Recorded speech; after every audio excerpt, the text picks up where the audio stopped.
In this video we are going to talk about attitude, but before going to attitude, we'll discuss something about the relationship between the ethics and the law. See, ethics and law के बीच की जो relationship है वो किस तरीके से है, दोनों ही, चाहे वो ethics हो चाहे वो law हो, दोनों ही काम कर रहे हैं किसके लिए? They're working for desirable human behavior. Fine. We want a human behavior which is desired by all, fine, which is good for all, but approaches are quite different. Ethics में हम behavior change करके जो है उस desirable human behavior को या desirable human एक attitude को अचीव करने की कोशिश कर रहे हैं, बट लॉ में हम एक लॉ बना के डिटरेंस क्रिएट करने की कोशिश कर रहे हैं. ऑब्जेक्टिव दोनों का सेम है, लेकिन मैनर जिस तरीके से अप्रोच जो है that is different. Ethics is informal understanding of society. See, when we talk about ethics, ठीक है, तो वो एक सोसाइटी की इनफॉर्मल अंडरस्टैंडिंग है. ठीक है, वो फॉर्मली कहीं पे मेंशनड नहीं है किसी सोसाइटी के एथिक्स या किसी लॉ बुक में मेंशन नहीं होते हैं. But when we talk about law, then it is very objective and it is codified in its orientation. See, like a certain society, it may have ethics that where like considering someone untouchable is considered very bad, fine, but if it is not codified, it's not in a legal sense, then it will not be a law, fine. It's quite informal, it's just the informal understanding of that society. But जब हम law की बात करेंगे, ठीक है, for example India में law untouchability के against we do have a law that act as a deterrence against untouchability, and but that law is objective, fine, and codified. Okay. So ethics एक तरीके से इंफॉर्मेटिव है या informal है, and law जो होता है ये ऑब्जेक्टिव होता है. एथिक्स में कोई प्यूनिटिव एक्शन नहीं लेता है state, even if somebody is violating any ethics of the society, then there will be no punitive action by the state. However, the society, it may take its own societal sanctions in any form, fine, but there will be no punitive action by the state. But law के case में there will be punitive action by the state. For example अगर हम 377 की बात करें, fine, सो यहाँ पे आप देखोगे जो भी 377 के अंदर रिलेशनशिप्स हैं, एथिक्स, मैंने एक एग्जाम्पल दिया है 377 का. ओके, जैसे कि we can see that homosexuality it's no more unconstitutional, fine, but the thing is अभी भी, ठीक है, हमारी सोसाइटी में उस तरीके का रिकग्निशन, एक्सेप्टेंस नहीं है. सो सोसाइटी की एथिक्स जो हैं वो किसी हद तक डिफरेंट हैं, एक तरीके से ट्रांजिशन पीरियड में हैं, बट लॉ ने क्लियरली बोल दिया है, ठीक है, एटलीस्ट जुडिशरी ने क्लियरली बोल दिया है, एंड बोला भी है स्टेट्स को लॉ वगैरह बनाने के लिए इस बेसिस पे. नाउ इसी तरीके से जब सती का जो बैन हुआ, ठीक है, एंड जब जो पॉलीगैमी है, तो ये सब इनके अगेंस्ट पहले क्या एथिक्स थे और लॉ बनाने के बाद क्या होता है, दैट इज़ क्वाइट डिफरेंट. ठीक है, second thing is that law जो होता है ये फॉरवर्ड लुकिंग होता है, फाइन. जैसे कि जब सती प्रथा थी, राइट, तो उस टाइम पे सोसाइटी की जो थिंकिंग थी कुछ सेक्शन की, वो यही थी कि भाई सती प्रथा बिल्कुल ठीक है, it's a part of the religion. ये मैंने आपको रिलीजन और एथिक्स के रिलेशन के बीच में भी बताया था. बट जब उस टाइम पे अभी सोसाइटी की थिंकिंग इतनी एडवांस नहीं हुई है, ठीक है, ये इतनी प्रोग्रेसिव नहीं हुई है, लेकिन क्योंकि लॉ बना दिया गया था, ठीक है, तो लॉ ने सोसाइटी की हेल्प करी to develop certain ethics which were like कि नहीं भाई सती प्रथा नहीं होनी चाहिए. तो इस केस में एथिक्स अभी भी पुराने ही चल रहे थे सोसाइटी के, लेकिन लॉ जो था वो फॉरवर्ड लुकिंग था, ठीक है. और इस तरीके का केस कब होता है, जब सोसाइटी स्टिल अंडर डेवलप्ड होती है और स्टेट जो है वो डेवलप्ड हो जाता है. Same example can go with this untouchability as well. Same example can go with this 377 and homosexuality, ठीक है. So ethics, तो सेकेंड चीज़ हमने समझी कि हम रिलेशनशिप की बात कर रहे हैं ना, तो हम यहाँ पे ये बताया हमने यहाँ पे कि किस तरीके से लॉ किसी भी सोसाइटी के एथिक्स को मोटिवेट कर सकता है। नाउ ये है इथिक्स। इथिक्स भी कई बार किसी लॉ के इवैल्यूएशन के बेसिस पे हमें हेल्प करता है कि इस सोसाइटी के इथिक्स कहते भी हैं या नहीं। फॉर एग्जांपल सपोज कोई एक ऐसा लॉ बना दिया जाए, ठीक है, जो कि मान लीजिए जेंडर बायस को प्रमोट करता हो, ठीक है, तो अगर उस सोसाइटी के अंदर ऑलरेडी एक ऐसे इथिक्स हैं कि भाई नहीं जेंडर इक्वालिटी होनी चाहिए एंड कोई डिस्क्रिमिनेशन नहीं होना चाहिए, तो वहाँ पे उस सोसाइटी के इथिक्स के बेसिस पे उस लॉ को जो है रिजेक्ट किया जा सकता है, ठीक है। तो इस तरीके से इथिक्स भी लॉ के इवैल्यूएशन में हेल्प करता है। देन ये फॉर एग्जांपल जैसे 377 हो गया, देन आईटी ये इंफॉर्मेशन टेक्नोलॉजी एक्ट 66A हो गया, ठीक है। Now law follows principle of justice. Law जो होता है वो ज़्यादातर जो जस्टिस के प्रिंसिपल्स होते हैं उनको फॉलो करता है, ठीक है। जैसे गांधी जी के अकॉर्डिंगली लॉज जो कॉलोनियल एरा में थे, they were unjust to the society. उस टाइम के लॉज उस सोसाइटी के लिए अनजस्ट थे, और हम कह सकते हैं they were against the ethics of the society, ठीक है। सो एक चीज़ ये होती है, और इसको एज स्टेटमेंट भी कह सकते हैं कि following the rule of law is also an ethics, ठीक है। ये सोसाइटी की वैल्यू पे डिपेंड करता है कि वो लॉ फॉलो करेंगे या नहीं करेंगे, ठीक है। सो एक तरीके से अगर आपसे एथिक्स एंड लॉ के बीच की रिलेशनशिप पूछी जाती है तो both are complementary to each other and they tries to forward each others interest, ठीक है। और जैसे कि मैं बता चुकी हूँ, दोनों ही क्या चाहते हैं, एक डिज़ायरेबल ह्यूमन बिहेवियर चाहते हैं, बट दोनों की जो अप्रोचेस हैं they are quite different, okay. Now let's talk about topic जो आज का है, दैट इज़ एटीट्यूड। हमें इसमें थोड़ा सा देखना है कि क्या कंसेप्ट है, क्या मीनिंग है, कैसा स्ट्रक्चर होता है एटीट्यूड का, मतलब एटीट्यूड के क्या पार्ट्स होते हैं, कैसे किसी का भी एटीट्यूड फॉर्म होता है, and what are the theories of attitudinal change.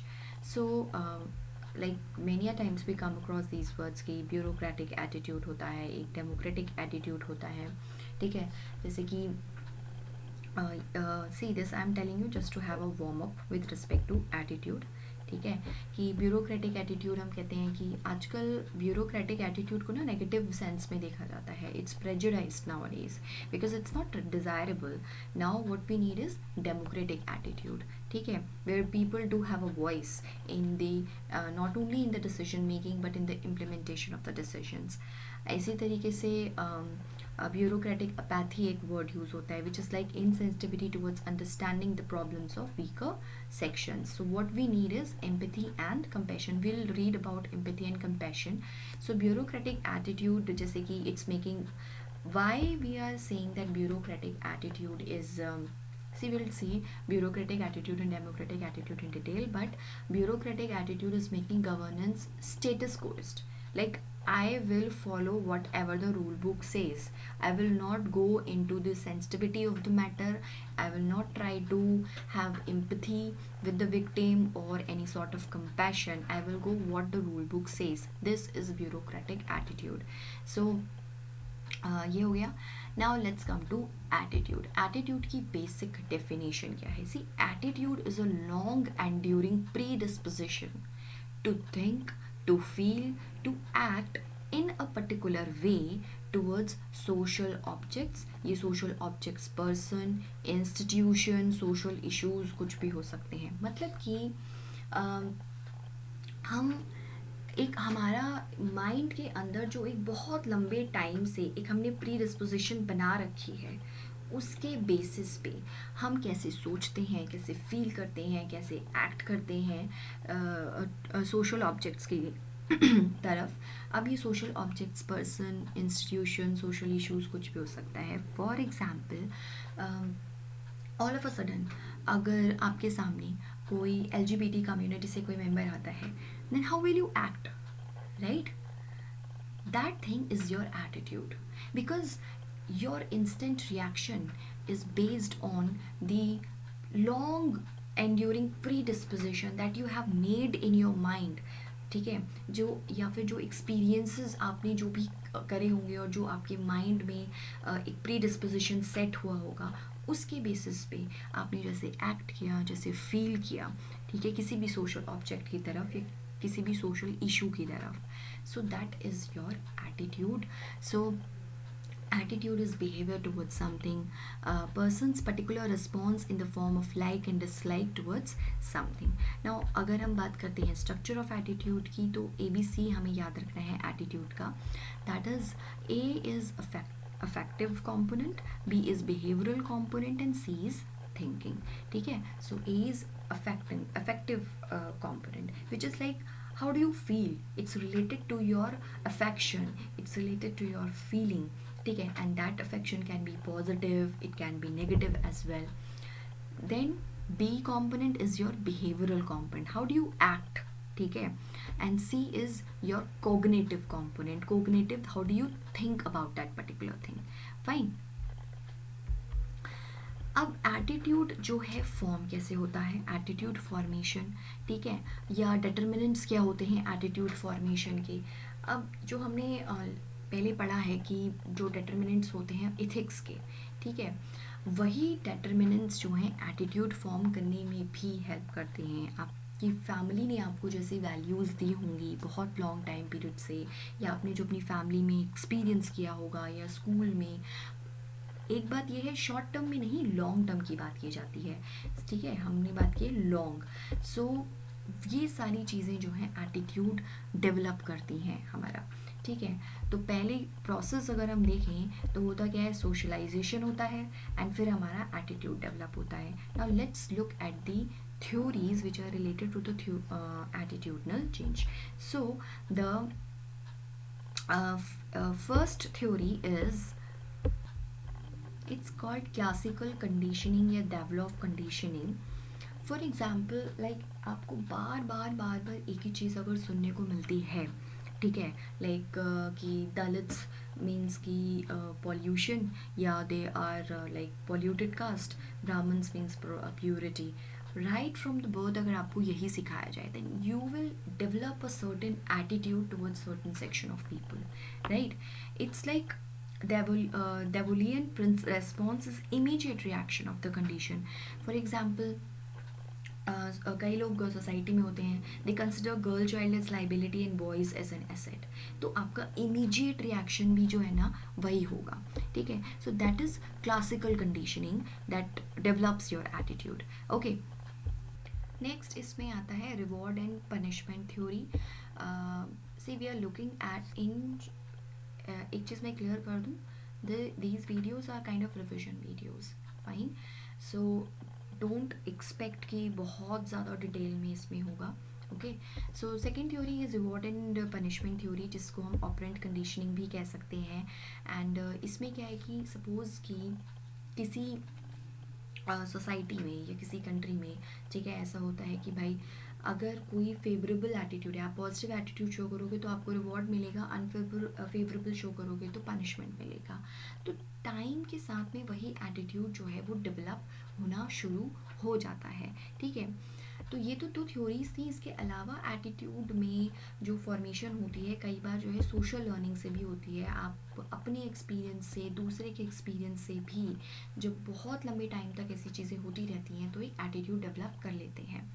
सो इसी तरीके से अगर ये कहते हैं कि ये पूछा जाता है कि एटीट्यूड फॉर्मेशन थ्योरीज़ क्या हैं, ये पूछा जाता है कि एटीट्यूडनल चेंज थ्योरीज़ क्या हैं, तो वो भी यही है, डेवलप कंडीशनिंग, ठीक है, एंड रिवॉर्ड एंड पनिशमेंट. ठीक है, अब जैसे मूवीज़ जो होती हैं वो भी कई बार एटीट्यूड चेंज करने में हेल्प करती हैं. फॉर एग्जांपल, जब से रोहित शेट्टी की मूवीज़ आई हैं विद रिस्पेक्ट टू पुलिस, सो एक पुलिस की जो इमेज है वो चेंज होना शुरू हुई है. ठीक है, एटलीस्ट बच्चों के बीच में ये इमेज होना शुरू हुई है. ठीक है, इसी तरीके से रिवॉर्ड एंड पनिशमेंट जो मैंने पहले बताया कि गुड थिंग्स के लिए आप रिवॉर्ड दो. For example, we have certain states, they are implementing policies where the birth of a girl child is rewarded. ठीक है, सो तो फिर जो एक वो चीज़ थी ना कि गर्ल को लाइबिलिटी कंसिडर किया जाता है एंड बॉयज़ को एसेट कंसिडर किया जाता है, ठीक है, तो वो सारी चीज़ें नहीं होंगी, राइट। इसी तरीके से नक्सलाइट्स हैं, उन्हें फाइनेंशियल इंसेंटिव्स दिए जाएं तो उनका भी स्टेट की तरफ जो एटीट्यूड है वो चेंज होगा, ठीक है। या जैसे ड्रग्स के लिए डी एडिक्शन कैंपेन्स चलाई जाएं, all these things fine they help in attitude change. Okay, now apart from this there is one more mode by which we can change the attitude and that is persuasion, ठीक है, किसी को persuade करना, which is like persuasion theory also. The question can be like, what do you understand by persuasion, what are the different parts of persuasion, and discuss different factors which influence the outcome of persuasion, ठीक है, ये पूरा एक question बन जाता है, ठीक है। सी परसुएशन क्या है, एक प्रोसेस है जिसमें हम एटीट्यूडनल चेंज लाने की कोशिश कर रहे हैं किसी इंडिविजुअल का या किसी ग्रुप ऑफ इंडिविजुअल का एक डिज़ायर्ड डायरेक्शन में थ्रू डेमोक्रेटिक मेथड्स, ये इंपॉर्टेंट है, थ्रू डेमोक्रेटिक मेथड्स। तो परसुएशन क्या है, it's a process of attitude, bringing out attitudinal change in an individual or a group of individuals in a desired direction, मतलब जिस direction में हम चाहते हैं, in a desired direction, कैसे, by democratic means, ठीक है। फैक्टर्स या पार्ट्स क्या होते हैं परसुएशन के, हमें ये जो चीज़ है ना इसको ध्यान देना पड़ेगा कि जब भी किसी को परसुएट किया जा रहा है या कोई परसुएट कर रहा है तो उसे याद रखना है who says what to whom, ठीक है, लाइक कौन किसको क्या कह रहा है, ये चीज़ बहुत इंपॉर्टेंट है किसी को भी परसुएट करके उसके एटीट्यूड को चेंज करने के लिए। Who says what to whom, ठीक है। तो इसमें लाइक 3 पार्ट्स हैं। अगर हम बात करते हैं कौन कह रहा है, सोर्स, ठीक है, क्या वो ट्रस्टवर्दी है बंदा जो भी एटीट्यूड चेंज करने के लिए बात कर रहा है, ठीक है, क्या वो एक्सपर्ट है उस चीज़ में या नहीं है, क्या उसकी अथॉरिटी क्या है जो भी ये बोल रहा है, ठीक है, एंड लोग उसको कितना पसंद करते हैं। जैसे ट्रस्टवर्दीनेस की बात ना ट्राइबल पॉपुलेशन में बहुत आती है, जब भी किसी लाइक ट्राइबल पॉपुलेशन में जाके कुछ ऐसा किया जाता है कि भाई उनका इस पर्टिकुलर चीज़ को लेके एटीट्यूड चेंज हो, तो वहाँ पे सबसे ज़्यादा इंपॉर्टेंट चीज़ ये मायने रखती है कि ट्राइबल लोग उसको, उस जो भी वो पर्सन है, ठीक है, या अथॉरिटी है, उसको कितना ट्रस्ट करते हैं, ठीक है। इसी तरीके से लाइक सपोज़ हमें बात करनी है, हम लोगों को समझाना चाहते हैं क्लाइमेट चेंज के बारे में, बट हमें उस बात होता क्या है कि अगर आप किसी को क्लाइमेट चेंज के बारे में समझा रहे हो, उसके एटीट्यूड को चेंज करने की कोशिश कर रहे हो, तो बहुत ज़रूरी है कि जो भी आदमी ये समझा रहा है उसको खुद उस सब्जेक्ट मैटर की नॉलेज हो, उस डोमेन की नॉलेज हो, तभी लोग जो है उसकी बात को सुनेंगे, ठीक है।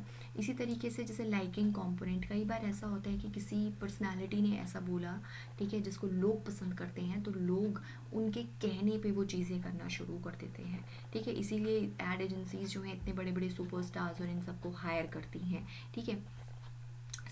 हमें एक तो डेफिनेशन याद रखनी है कि परसुएशन होता क्या है, इट्स लाइक प्रोसेस जो है ये एटीट्यूडनल चेंज का एक डिज़ायर डायरेक्शन में डेमोक्रेटिक मेथड से। इसमें याद रखना है who says what to whom, who यहाँ सोर्स है, इसमें ये सारी चीज़ें ध्यान में रखनी है। व्हाट मतलब जो भी आदमी है वो क्या मैसेज दे रहा है, ठीक है, क्या बात बोल रहा है एटीट्यूड चेंज करने के लिए, तो उसका कंटेंट और किस तरीके से बोला जा रहा है वो बहुत इंपॉर्टेंट है। फॉर एग्ज़ाम्पल कि भाई if suppose you are dealing with the tribal population, ठीक है, और आप जो है उनसे किसी एक ऐसी लैंग्वेज में बात कर रहे हो जो उन्हें समझ में नहीं आती है, तो वहाँ तो कोई मतलब ही नहीं हो जाता एटीट्यूड चेंज होने का। हूँ मतलब आपका जो रिसीवर है, ठीक है, आपका सब्जेक्ट कौन है, इस पे भी डिपेंड करता है कि आप अगर परसुएट कर रहे हो तो एटीट्यूड कितना चेंज होगा। तो आपकी टारगेट ऑडियंस का लिटरेसी लेवल क्या है, उनकी सोशियो इकोनॉमिक कंडीशंस क्या हैं, ठीक है, ये सब चीज़ें भी मैटर करेंगी ना। अब आप किसी एक ऐसे एरिया में चले जाओ जहाँ बिल्कुल लाइक डेवलपमेंट नाम पे कुछ भी चीज़ नहीं है, ठीक है, और आप सिर्फ उन्हें एनवायरनमेंट के बारे में बता के आ जाओ कि भाई देखिए ऐसा है, एनवायरनमेंट को हमें बचाना है, हमें ट्रीज़ नहीं काटने हैं, बट वहाँ इतनी गरीबी है कि वो लोग भाई गैस चूल्हा नहीं चला सकते हैं, उन्हें पेड़ काटने ही पड़ेंगे, राइट।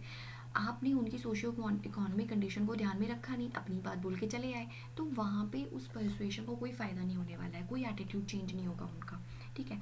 तो टारगेट ऑडियंस का हमें नॉलेज लेवल, उनकी सोशियो इकोनॉमिक कंडीशंस, उनकी क्या आइडियोलॉजी है, ये सब चीज़ें भी ध्यान में रखनी पड़ेंगी अगर हमें एटीट्यूड चेंज करना है वाया परसुएशन। ओके, तो जो कंटेंट होता है मैसेज का वो सिंपल और लॉजिकल होना चाहिए। मैनर ऑफ डिलीवरी ऐसा होना चाहिए कि लैंग्वेज से आप कनेक्ट कर पाओ ऑडियंस से, ठीक है, या उस इंडिविजुअल से, मतलब वॉइस मॉड्यूलेशन, टोन इस तरीके से आपकी होनी चाहिए। आप उसमें उन्हें ऑडियो विजुअल एड्स दिखा सकते हो, ठीक है, अगर आप उनकी लैंग्वेज में बात नहीं कर सकते हो, या कुछ ऐसा उन्हें दिखाओ जिससे वो ज़्यादा रिलेट कर पाएँ, ठीक है। इमोशनल कॉर्ड एक एस्टेब्लिश करने की ज़रूरत है, तभी परसुएशन जो है वो काम करेगा। अब आउटकम क्या हो सकता है परसुएशन का, ठीक है।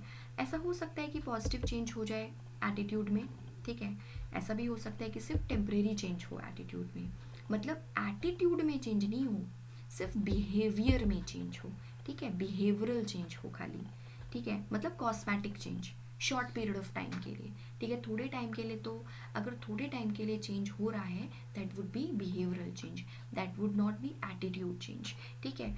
या फिर ऐसा हो सकता है कि कोई चेंज ही ना हो, ठीक है, या फिर चेंज तो छोड़ो, आपको कोई रिएक्शन मिल जाए, काउंटर प्रोडक्टिव हो जाए, ठीक है, मतलब आप गए तो थे उन्हें समझाने के लिए बट उनसे पिट के आ गए, ठीक है, या डांट खा के आ गए, कुछ ऐसा हो जाए, ठीक है।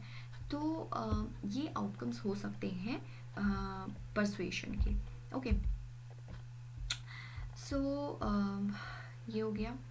अब एक थ्योरी होती है प्लान्ड बिहेवियर की कि अगर हमें एटीट्यूड चेंज करना है, ठीक है, जैसे लाइक ये ABC, ये जो हैं सारे एटीट्यूड के कंपोनेंट्स हैं, ठीक है। तो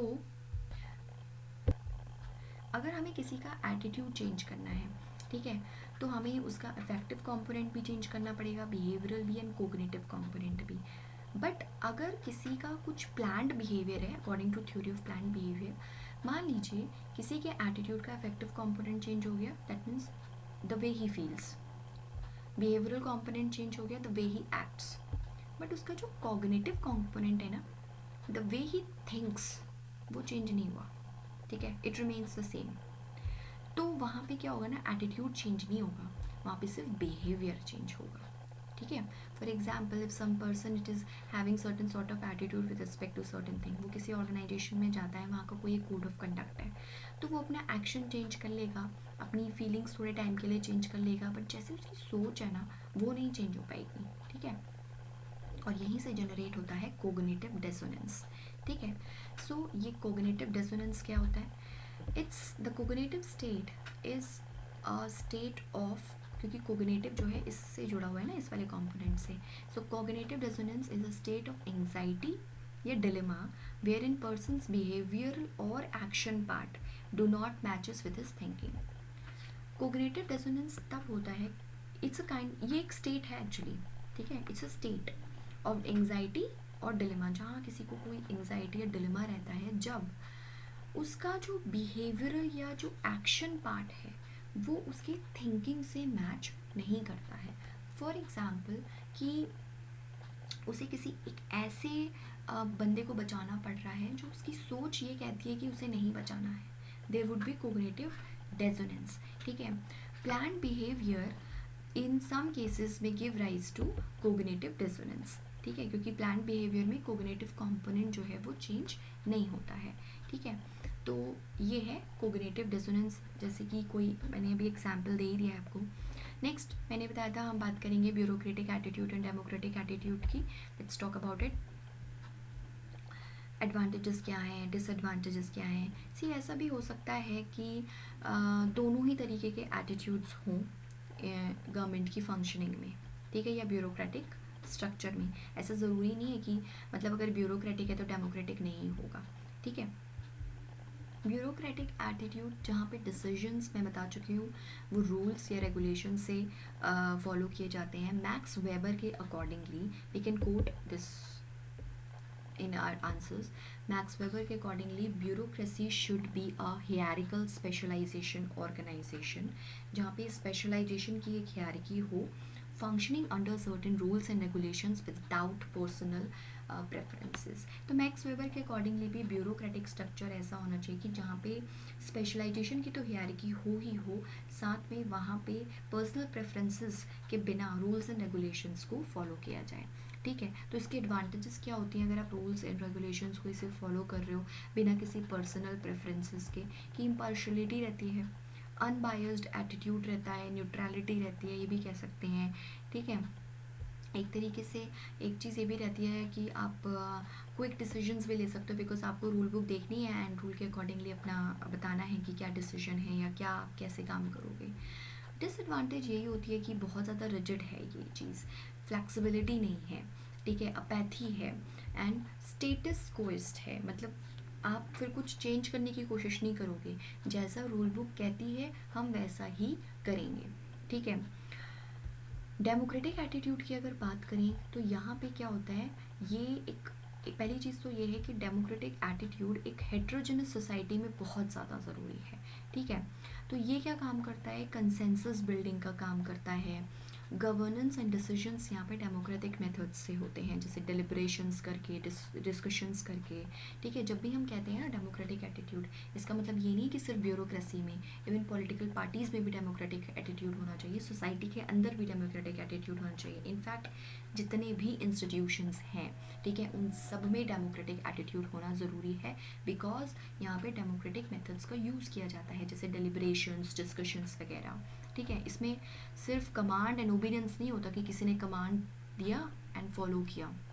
ठीक है, यहाँ पे डिस्कस होती हैं बातें।